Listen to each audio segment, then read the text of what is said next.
और आज जब बीजेपी के हाथ में मौका आया कि वो खुशी से पिछड़े वर्गों को कुछ दे दें, तो बीजेपी ने अपना हाथ पीछे खींच लिया कि बाप जी अगर आप ये विधेयक बिना ओबीसी आरक्षण के लाए तो मैं संसद में खड़ी हो जाऊंगी इस्तीफा दे करके मंत्री पद से। मैं संसद में खड़ी हो जाऊंगी इस्तीफा दे करके मंत्री पद से। एक गजलकार की कुछ लाइनें याद आती हैं, कुछ तो मजबूरियां रही होंगी, यूं ही कोई बेवफा नहीं होता, जी बहुत चाहता है सच बोलो यारों, क्या करूं हौसला नहीं होता। नमस्कार मित्रों, मैं नितिन जैन और हम आज बात कर रहे हैं भाजपा की फायर ब्रांड नेता उमा भारती की। आने वाले समय में 4 राज्यों में विधानसभा चुनाव होने हैं, साथ ही 2024 में लोकसभा चुनाव भी होने वाले हैं। ऐसे में भाजपा ने महिला आरक्षण बिल को एक मास्टर स्ट्रोक के रूप में देखा, लेकिन भाजपा की फायर ब्रांड नेता उमा भारती ने महिला आरक्षण बिल को लेकर अपनी पार्टी के खिलाफ ही मोर्चा खोल दिया।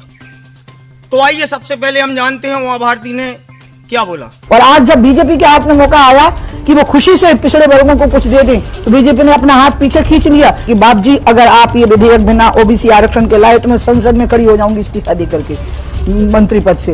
मैं संसद में खड़ी हो जाऊंगी इस्तीफा दे करके मंत्री पद से। राजनीतिक जानकार बता रहे हैं कि उमा भारती के बयान महिला आरक्षण बिल को लेकर अपनी पीठ थपथपाने वाली भाजपा के लिए एक बहुत बड़ा झटका है।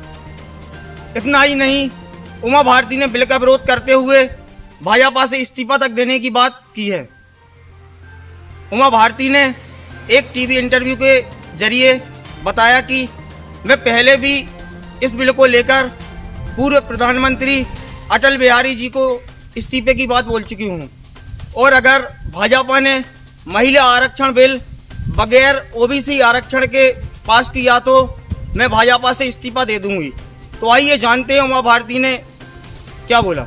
पार्टी के लोगों को और किसी को भी ये सुध नहीं आई, उस स्टैंडिंग कमेटी को भी, या जिनने भी ये रिकमेंडेशन किया। अब क्या होगा, ST SC को तो आप संवैधानिक बाध्यता में दे देंगे, बाकी तो आ जाएंगी ब्यूरोक्रेट्स की बीवियां या उन सांसदों की बीवियां आकर के बैठ जाएंगी जो सीटें रिजर्व हो जाएंगी, तो उनकी घरवालियां वहां आकर के बैठ जाएंगी। नहीं, ओबीसी आरक्षण के बिना अगर ये बिल आता है तो ये बिल पिछड़ों का भरोसा तोड़ देगा, बीजेपी से भरोसा खत्म हो जाएगा। ये मैं हमेशा बोलती रही हूँ, निर्भीक होकर बोलूँ, यही एक ऐसा विषय है जिसपे मैंने कभी समझौता नहीं किया, चाहे अटल जी रहे हों, चाहे अडवाणी जी रहे हों, चाहे मैं मिनिस्टर रही हूँ। अटल जी के समय पे तब भी ये प्रयास होता था तो मैं अटल जी को बोलती थी कि बाप जी अगर आप ये विधेयक बिना ओबीसी आरक्षण के लाए तो मैं संसद में खड़ी हो जाऊंगी इस्तीफा दे करके मंत्री पद से। और आज जब बीजेपी के हाथ में मौका आया कि वो खुशी से पिछड़े वर्गों को कुछ, ये तो हम सभी जानते हैं कि उमा भारती बाबू कल्याण सिंह के बाद लोधी समाज की सर्वमान्य नेता हैं और ओबीसी समाज का एक बहुत बड़ा चेहरा है।